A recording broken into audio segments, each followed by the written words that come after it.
लेकिन हिंदुओं में जो बेहाली है, जब आप हिंदुओं के ठेकेदार हो तो आप हिंदुओं के इशू पे क्यों नहीं बोलते हो? किसी हिंदू बेटी के बलात्कार पे आपने क्यों नहीं बोला? आप मणिपुर पे क्या बोलते हो, पहले उसके बारे में बता दो।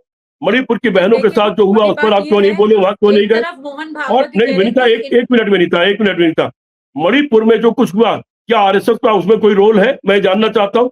पहले उसको क्लियर करो कि मणिपुर में जो आज विध्वंस हो रहा है और जो दो कौमें एक दूसरे के खिलाफ लगातार खून की प्यासी हैं, उसमें आरएसएस का कितना रोल है? आरएसएस तो उसमें क्या क्या कर रखा है, पहले उसको क्लियर करो। देश के सामने देश जानना चाहता है। तो पहले यहाँ जो तमाम बुराइयां देश के भीतर है और हिंदू बेहाल है, पहले उसकी बात करो। मुसलमान तो बेहाल है ही है। मुसलमानों के तो मुश्किल से 1 या 2% लोग नौकरी में है, 1, 2 या 3% IIM में IIT में जाते हैं, बाकी लोग तो पंचर जोड़ने वाले हैं। बड़ा सवाल यह है कि दलित को पहले हिंदू बना दीजिए, जो अति पिछड़े हैं उनको हिंदू बना दीजिए, उनको हिंदू होने का एहसास करा दीजिए। जो 60% आबादी 10% से कम की इनकम पर जी रही है, और या 50% की आबादी के पास देश की 80% संपत्ति है, उसको पहले ठीक कर दीजिए। जो बड़े और छोटे के बीच में खाई है उसको ठीक कर दीजिए। जो आज भी छुआछूत है उसको ठीक कर दीजिए। आज भी दलित घोड़ी पर अपनी शादी के लिए नहीं निकल सकता, उसको ठीक कर दीजिए। पहले जो हिंदू है उनको तो ठीक कर दीजिए।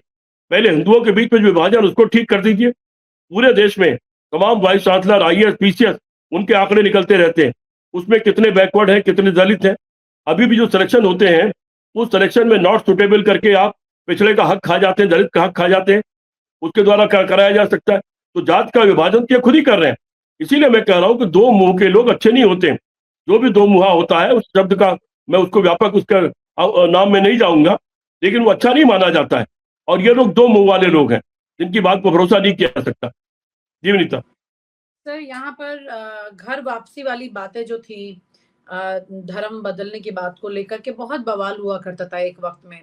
तस्वीर कुछ अलग थी, लेकिन अब जो मोहन भागवत है वो ये कह रहे हैं कि मतलब जो भी हिंदू धर्म में जिनकी घर वापसी हुई है, हमें उनका ख्याल रखना होगा। तो ये ख्याल रख रहे एक हैं उसमें कन्वर्ट करने के बाद, एक लेकिन उससे पहले वो दुश्मन हो जाता है और उसे गोली मारने की बातें तक करने लग जाते हैं इनके मंत्री। एक बड़ा तो सवाल है, एक बड़ा सवाल है। मोहन भागवत तो शायद लखनऊ मौजूद है। मेरी बात अगर आपके माध्यम से वहां पहुंच जाए तो जवाब दे दें कि जो मुसलमान पिछले दिनों एक आध लोग हैं जो सत्ता के लालच में या भ्रष्टाचार में फंसे हुए, तो उस डर के मारे वो लोग अचानक हिंदू बन गए थे, वो गिनती बहुत सीमित है।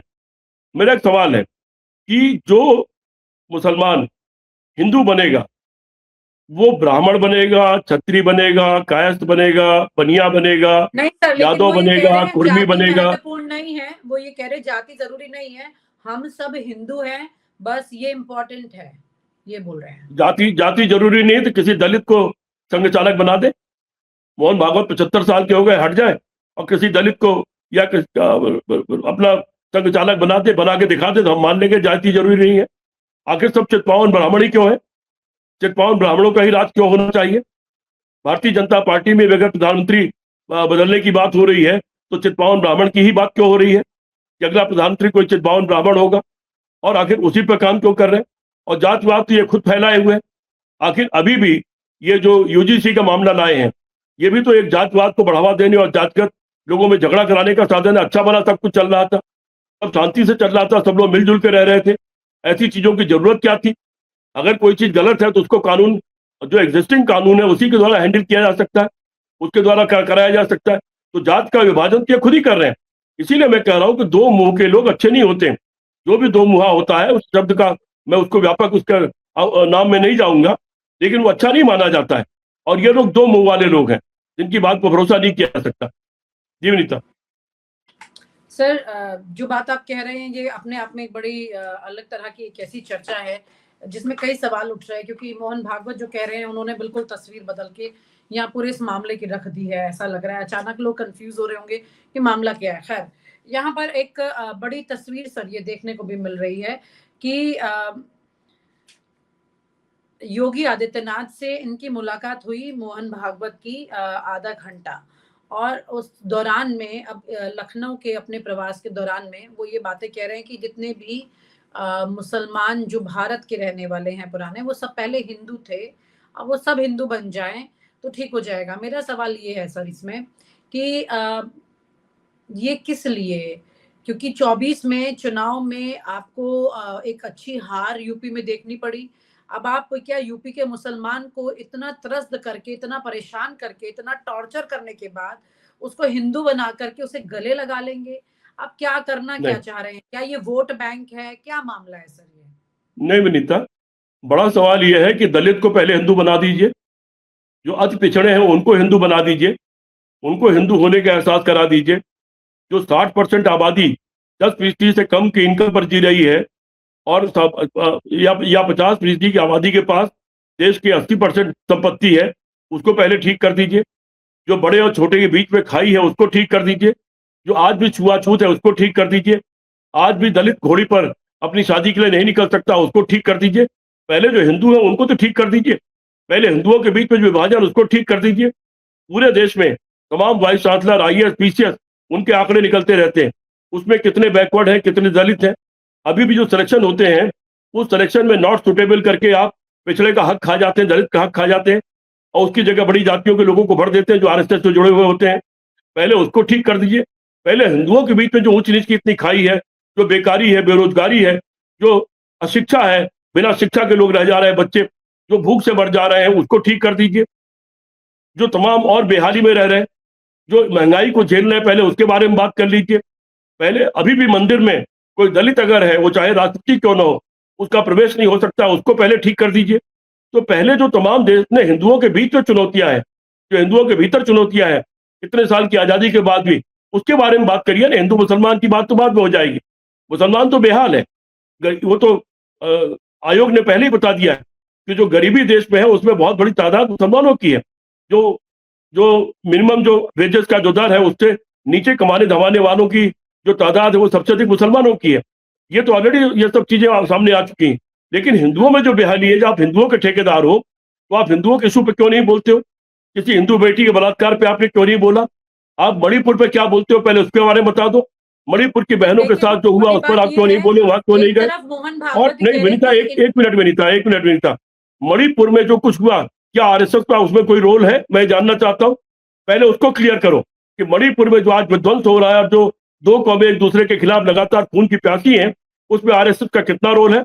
आरएसएस तो उसमें क्या क्या कर रखा है, पहले उसको क्लियर करो। देश के सामने देश जानना चाहता है। तो पहले यहाँ जो तमाम बुराइयां देश के भीतर है और हिंदू बेहाल है, पहले उसकी बात करो। मुसलमान तो बेहाल है ही है। मुसलमानों के तो मुश्किल से 1 या 2% लोग नौकरी में है, 1, 2 या 3% आईएम आईआईटी में जाते हैं, बाकी लोग तो पंचर जोड़ने वाले हैं, हमारी आपकी मोटरसाइकिल साइकिल ठीक करने वाले हैं, और तमाम इस तरह के छोटे छोटे काम करने वाले लोग मुसलमान हैं। अपने काम करके वो उससे जिंदा है। मैंने आपको बताया था उस दिन कि मैं अभी दुबई में था। दुबई में उन्होंने वहां पर तमाम हिंदू लड़की को दिखाया था, और उन्होंने कहा कि हमारा सिर्फ ये कहना है कि आप हमारे देश में योगदान दे रहे हो, और जितने हम अरबियन रहते हैं उसके ज्यादा 60% लोग वहां पर हिंदुस्तानी रहते हैं, 40% लोग अरबियन है। बोले हमको कोई तकलीफ नहीं है आपसे, क्योंकि आप योगदान दे रहे हो, आप काम कर रहे हो, कर्म करके आप देश की पूंजी में हमारा अपना योगदान कर रहे हो, और जब तक आप देश के कानून को मानते रहते हो तब तक हमारे देश के लिए आप असेट हो। तो फिर ये मुसलमान कौम भी छोटा बड़ा जो भी काम कर रही है, उसके हाथ में कारीगरी है, उसके हाथ में हुनर है, वो जो भी काम कर रही है उसको आगे बढ़ाने के बजाय, उसको संपन्न बनाने के बजाय, जिसको बराबरी का वो भी चल सके, साथ साथ दलित और अति पिछड़े को बढ़ाने के साथ साथ मुसलमान भी जो अति गरीब है उनको साथ साथ आगे बढ़ाने के बजाय, कि देश आगे बढ़े उस तरफ देखने के बजाय आप कहाँ उलझे हुए हो? और कहाँ एआई की चर्चा शुरू हो गई, कहाँ दुनिया की बस्ती बसाने की चर्चा हो रही है चांद पर और मंगल पर, और कहाँ आप अभी भी 5,000 10,000 साल पुराने की लेकिन बातों को लेकर के इस देश को यहाँ पीछे पर करना चाहते हो। अगर आप असम के मुख्यमंत्री को देखिए, हेमंत बिस्वा, जो कि एकदम से बहुत ज्यादा अभी चुनाव से ठीक पहले भयंकर चर्चा में आ गया, लोगों ने बोला कि इन्होंने ऐसा तीर छोड़ा है कि ये जीत जाएंगे। तो वो जो उन्होंने निशाना लगाया है बंदूक से, एक मुसलमान टोपी पहन के व्यक्ति है, उसकी तरफ गोली चला रहे हैं। एक तरफ ये तस्वीर दिखती है और दूसरी तरफ ये तस्वीर जहां पर मोहन भागवत कह रहे हैं कि भारत में रहने वाले सारे मुसलमान हिंदू हैं। तो ये मैसेज क्यों नहीं समझ रही बीजेपी? मोहन नहीं तो भागवत यही यही मोहन भागवत का दोगलापन, दो मुहापन यही साबित हो गया कि हेमंत नहीं, ये भी शर्मा तो हो ने जो सकता है किया, बीजेपी उनकी बात नेता सुन ही नहीं रहे हो, मंत्री लोग। ऐसा नहीं होता है, ऐसा संभव ही नहीं है। बट ऐसा आरएसएस में ऐसा संभव नहीं, मारा जाएगा, पद से हटा दिया जाएगा, एक दिन नहीं बचेगा वो। ये संभव ही नहीं आरएसएस के अंदर कि आरएसएस का कोई भी चंगू मंगू कोई भी आदमी आरएसएस की मर्जी के खिलाफ कोई बात कर ले, ये संभव ही नहीं है। या बीजेपी की मर्जी के खिलाफ बात कर ले। हेमंत बिस्वा शर्मा जो है, अगर उसने ऐसी बात कही, अगर क्या कही इतनी ऐसी बात, तो उस पर आरएसएस के चीफ ने क्या कहा? क्या उसे कंडेम किया? क्या उसको डांटा? क्या उन्होंने कहा कि सारे हमारे अपने लोग हैं, ऐसी बात करना गलत है? और हेमंत बिश्व शर्मा जो कर रहा है, इसका मतलब है कि उसमें बौखलाहट है हारने की। इसका मतलब है कि हार की वो कगार पर है और किसी भी तरह से हार को जीत में बदलना चाहता है। लेकिन ऑलरेडी असम और ये सारे इलाके चीजों को समझ रहे हैं और उसका जवाब शायद वो देंगे। और आरएसएस की चीफ इन बातों से कटघरे में खड़े हो जाते हैं कि इन सारे मुद्दों पर वो कभी नहीं बोलते। इतने बड़े बड़े सामूहिक बलात्कार हो जाते हैं हिंदू लड़कियों के साथ, वो नहीं बोलते। आज 2-4 करोड़ हिंदू हिंदू औरतें अपना शरीर बेच रही हैं। आरएसएस का इस पे क्या? मैं तो कई बार 2-3 सवाल पूछ चुका हूँ। हमारी माताएं बहनें जो शरीर बेच रही हैं, आरएसएस तो उसके बारे में 100 साल में आज तक क्या किया है? कभी आरएसएस ने कहा कि हम किसी एक भी माता बहन को शरीर नहीं बेचने देंगे? हम दंगे में जो पैसा खर्च करते हैं और अफवाह उड़ाने में, उस पैसे को उनकी हम उनकी जिंदगी अच्छा करने के लिए खर्च करेंगे? कभी कहा क्या? फुटपाथ पर जो करोड़ों लोग सोते हैं, क्या उस पर कहा? जो बच्चे फुटपाथ पर पैदा होते हैं हिंदू, क्या उसके बारे में आरएसएस ने कुछ कहा? जो बच्चे चौराहों पे भीख मांग रहे हैं, क्या आरएसएस ने उसके बारे में कुछ कहा? वो तमाम बच्चे जो बिना पढ़े लिखे रह जा रहे हैं, क्या आरएसएस उसके बारे में कुछ कहता है? वो तमाम लड़कियां जो आत्महत्या कर ले रही हैं कि उनके पिता भी परेशान है, उनकी शादी नहीं कर पा रहे इसलिए हम आत्महत्या कर रहे हैं, क्या उनके बारे में आरएसएस ने कुछ कहा? आरएसएस इन बातों के बारे में कुछ नहीं कहता। इसलिए मैं कहता हूं कि आरएसएस हिंदुओं का दुश्मन है। आरएसएस का अपना एक खास उद्देश्य, जो आपके चर्चा में मैं कई बार कह चुका हूं, और बाकी उसकी सब बातें उसके ढकोसला है। वो एक खास उद्देश्य के लिए जिंदगी जी रहा है, एक खास उद्देश्य के लिए अपना संगठन चला रहा है, और उसका हिंदू से कोई लेना देना नहीं। हिंदुओं से लेना देना होता तो 700 किसान मर गए, वो 700 किसान हिंदू थे। आरएसएस की चीफ वहां क्यों नहीं पहुंचे? किसानों के हित में फैसले क्यों नहीं करा रहे हैं? हर साल लाखों किसान आत्महत्या कर रहे हैं, आरएसएस की चीफ उनके बारे में क्या कर रहे हैं? हर साल नौजवान आत्महत्या कर रहे हैं, वो आरएसएस की चीफ उनके बारे में क्या कर रहे हैं? और अगर आरएसएस के चीफ इन सारी बातों के बारे में कुछ नहीं बोल रहे हैं, तो आरएसएस के चीफ के बातों का कोई अर्थ नहीं है। वो सारा सिर्फ ढकोसला है, सिर्फ अपना चेहरा साफ रखने की कवायद है, और बाकी उनका इरादा, जो कई बार मैं बता चुका हूँ आरएसएस का क्या इरादा है, वही इरादा है। ये उसके लिए समय काट रहे हैं। जी विनीता। सर, यूपी में क्योंकि चुनाव की बरसात बिक चुकी है, चीजें शुरू हो चुकी हैं, यहाँ पर मोहन भागवत का ये दौरा और इस तरह की बातों को कहना, और दूसरी तरफ पिछले 5 साल में देखें या उससे पहले वाले टेन्योर में देखें योगी आदित्यनाथ के, तो लगातार मुस्लिम कम्युनिटी जो है पूरी की पूरी, जो ये सब पूरा जो समाज है, जो धर्म है, ये कितना खतरे में रहा। चाहे कोरोना के दौर की बात कर लीजिए, चाहे अभी भी कर लीजिए, तमाम मतलब जैसा आप जिक्र कर रहे हैं कि मंत्री नहीं बचे हैं कोई इसमें। अब कुल मिलाकर ये कि उसके बाद ये चुनाव पर वोट कन्वर्जन की कोशिश है क्या क्या लोगों को, क्योंकि आपको याद होगा 3 तलाक की बात को लेकर के नरेंद्र मोदी ने किस तरह से मुस्लिम महिलाओं का वोट जो है वो काटा था, वो उनको मिला था। बनारस में मुस्लिम महिलाओं ने उन्हें वोट दिया था 2014 में, लेकिन अब क्या ये चीजें विनीता उतनी सक्सेसफुल हैं, ये फॉर्मूला? विनीता विनीता, पिछले लोकसभा चुनाव में मंगलसूत्र से लेकर यानी क्या क्या बात नरेंद्र मोदी ने कहा, उसके बावजूद 70 सीटों पर करीब बेईमानी करने के बावजूद भी 240 पर टिक गए। 70 सीट, मैं उनको 178 सीट दे रहा था, और मैं बिल्कुल गलत नहीं था। मेरी बातें बाद में और तमाम संस्थाओं ने प्रूव की है सही। यहाँ तक कि निर्मला सीतारमण के पति ने भी बाद में 79 के आसपास सीट पर उन्होंने अपनी सारे कैलकुलेशन करके कहा है कि इतनी सीटों पर बेईमानी करके जीती गई है, और तब भी ये 240 सीट जीत पाए। तो ये जो सारे मुद्दे ये अब तक लगातार कर रहे हैं, इससे जनता उब चुकी है। जनता के कान पक चुके हैं इनसे सुन सुन करके, हिंदू मुसलमान पाकिस्तान मंगलसूत्र न जाने क्या क्या, जनता के कान पक चुके हैं। अब ये जितनी ये सब बातें करेंगे, ये अलग बात है। इन्होंने चुनाव जीतने की एक कोई मैकेनिज्म सीख लिया है, बेईमानी करने का मैकेनिज्म सीख लिया है, जिसके खिलाफ एक धारदार लड़ाई विपक्ष को लड़ना चाहिए। बाकी मुद्दों पर इधर उधर डिफर करने के बजाय खुद इनके जो चुनाव जीतने के षड्यंत्र हैं, उन षड्यंत्रों से लड़ना बहुत जरूरी है। और अफसोस है, उस पर देश का कोई भी नेता ठीक से लड़ाई नहीं लड़ रहा है, उसको फैसला कोई लड़ाई तक नहीं पहुंचा रहा। मुझे इसका बड़ा अफसोस है, और बाकी चीजों पर डिफर नहीं करना चाहिए। ठीक है, तमाम जो मुद्दे उनको साथ साथ उठाइए, लेकिन उस पर निगाह रखिए कि चुनाव की बेईमानी ये कैसे करते हैं। तो चुनाव की बेईमानी से जीत जाना अलग बात है, लेकिन अब हिंदू मुसलमान पाकिस्तान ये वो ये सब, इससे आपको मालूम 65% आबादी 35 साल से नीचे वालों की है देश में, वो बेहाल है। एआई जितना आएगा उतना ही लोगों के रोजगार पर संकट पड़ता चला जाएगा। बड़े पैमाने पर छटनियां शुरू हो चुकी हैं, छटनी शुरू हो चुकी है तमाम संस्थाओं में, तमाम जो आईटी के सेक्टर से तमाम जगह बड़े पैमाने पर छटनी शुरू हो चुकी है। आम कार्यकर्ता, आम जनता, आम नौजवान कितना बेहाल है। आप ये देखो, ये जो लोग हमारे आपके घरों पर खाना और सामान पहुंचाते हैं, ये जो तमाम संस्थाएं चल रही हैं इस तरह के आधार पर 10 मिनट में सामान पहुंचाते हैं, उनको देखो आप, पीठ पर बड़ा बड़ा थैला लादे हुए, कभी देखो उनकी शक्ल को। और सुबह से शुरू होते हैं रात के 11-12 बजे तक वो बड़ा बड़ा थैला लादे हुए, बारिश भी हो रही हो तो भी दौड़ रहे होते हैं, सिर्फ इसलिए कि शाम को उनके घर में खाना पहुंच जाए। इस हालत में देश पहुंच गया है। तो ये सारे मुद्दे हैं जिस पर जनता अब बात करना चाहती है, और ये क्योंकि ये 11-12 साल में कुछ नहीं कर पाए हैं, क्योंकि इनको कुछ करना आता नहीं है, क्योंकि एक भी वादा ये पूरा नहीं कर पाए जो उन्होंने 2013 से 14 तक किए थे। इसलिए इनकी मजबूरी है बातों को इधर-उधर करना, और वो करने की कोशिश कर रहे हैं। वो चाहे चीन का सवाल हो, चाहे भूख का सवाल हो, चाहे गरीबी का सवाल हो, सारे सवालों से वो भाग रहे हैं लगातार। शायद दुनिया का स्टैंडर्ड है, जरा आप चेक कर लीजिएगा कि गरीबी की रेखा के नीचे जाने की समृद्ध देश होने के लिए पर हेड शायद $1400 1400 या $14,000 सॉरी $14,000 प्रति व्यक्ति की अगर आमदनी है, तब देश को समृद्ध देश माना जा सकता है। और भारत की आमदनी संभवतः अभी $2900 प्रति व्यक्ति केवल है।